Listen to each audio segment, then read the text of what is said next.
Pozdravljeni! Izraelski premijer Netanjahu je obljubil, da njegova država ne bo nikoli prepustila nadzora nad Združenim Jeruzalemom, še manj pa se bo umaknila na meje iz leta 1967. To je bil odgovor na izjavo egiptovskega zunanjega ministra, da se je Netanjahu pripravljen pogajati o statusu vzhodnega Jeruzalema, torej o palestinski prestolnici. Palestinska oblast v Ramali razmišlja o tem, da bi opustila zahtevo po zamrznitvi gradenj v vzhodnem Jeruzalemu v zameno za omilitev blokade Gaze in ustavitev atentatov na Zahodnem bregu. Manj spravljiv od predstavnikov PA je ameriški posrednik George Mitchell, ki je Izraelu zagrozil z zamrznitvijo bančnih garancij, ki jih ameriško ministrstvo za finance nudi Izraelu. Izraelci so se odzvali z izjavo, da takšnih garancij v resnici sploh ne potrebujejo.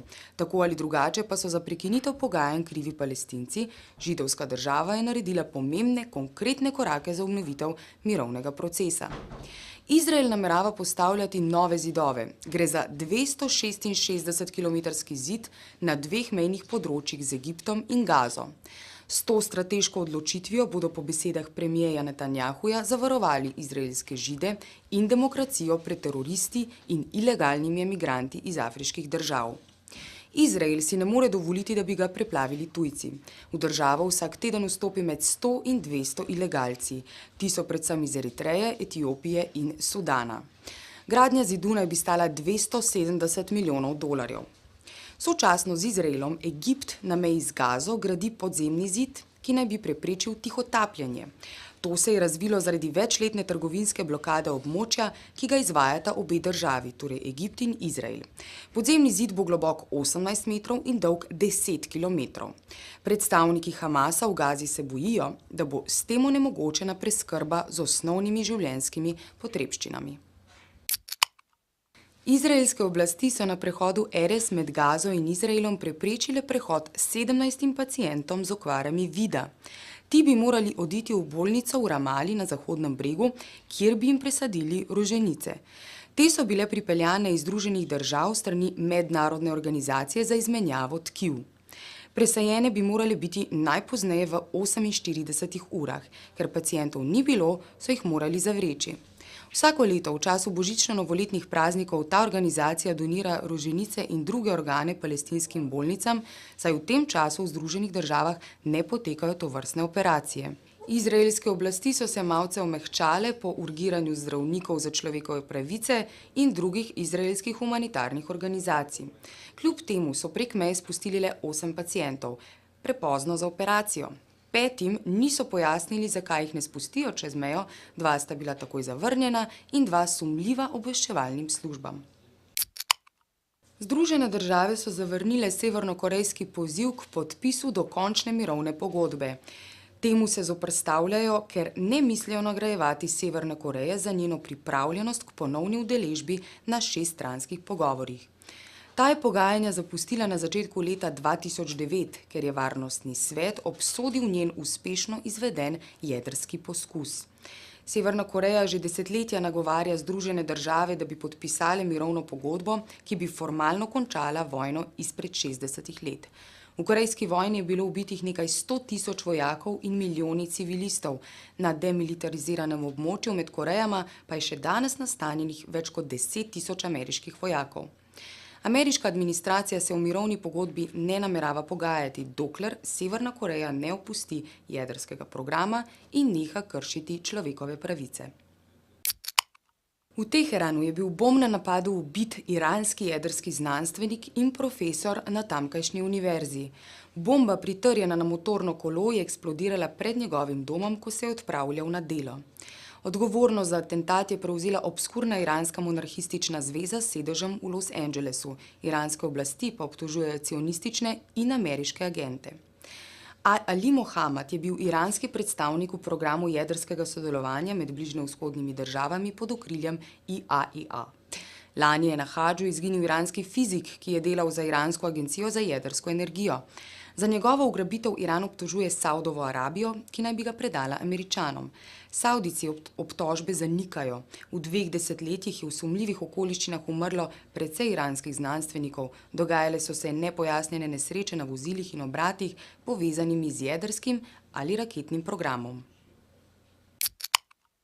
Sodišče v Strasbourgu je razsodilo, da britanska protiteroristična zakonodaja Terrorism Act 2000 krši konvencijo o človekovih pravicah.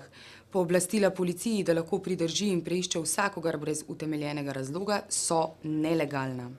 Tožbo proti Veliki Britaniji sta vložila novinarka in kolesar zaradi postopkov policije med demonstracijami pred sejmom vojaške opreme.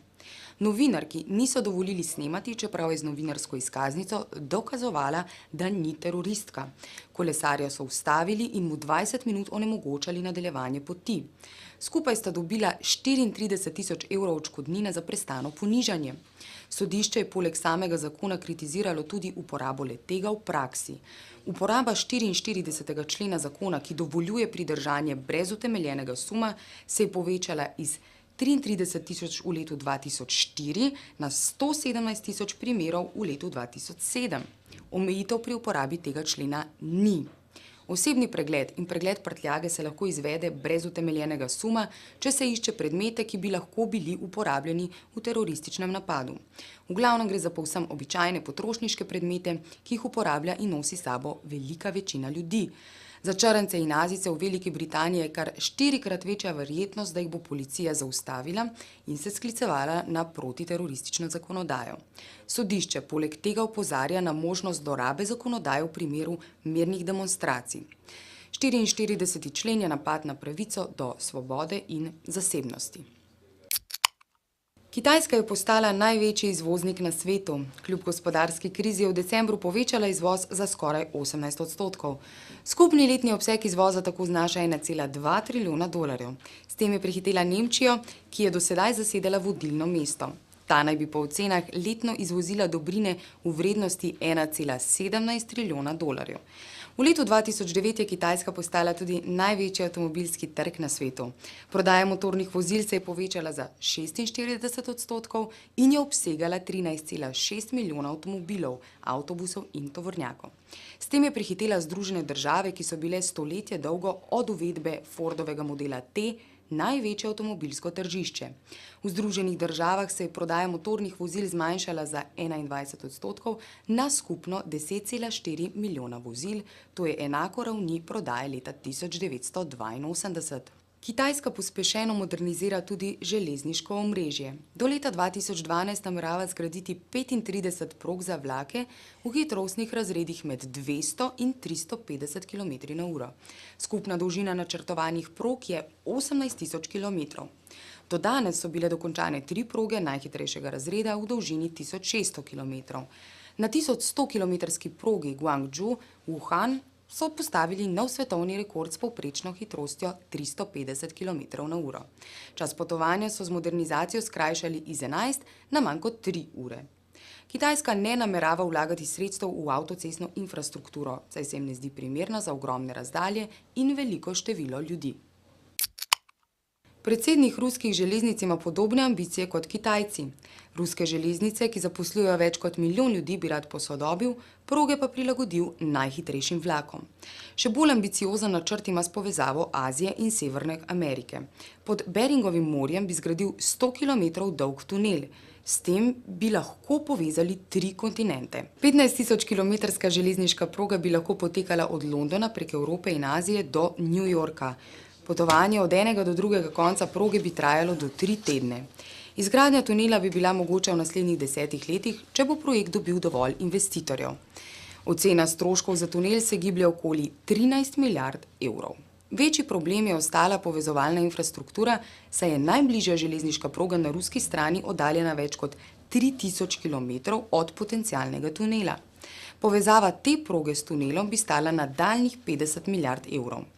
Podobni problemi so tudi na Aljaski, kjer ni obstoječih prog. Predsednik ruskih železnic je optimističen, saj obstajajo ekonomski interesi za takšno povezavo na obeh straneh Beringovega preliva, povezava pa je zanimiva tudi za Kitajsko. Še današnji, a imamo takle vprašanji, kdo bo zmagal, Berlusconi ali Murdoch? In še drugo in zadnje, ali podpirate islandski referendum o finančni suverenosti države? Pa še to, v torek bo 100. takle imamo, zato glejte, da boste z nami. Iz ljubljanskega studia 142, to je bil današnji Takle mamo. Lepo se mejte. Adijo.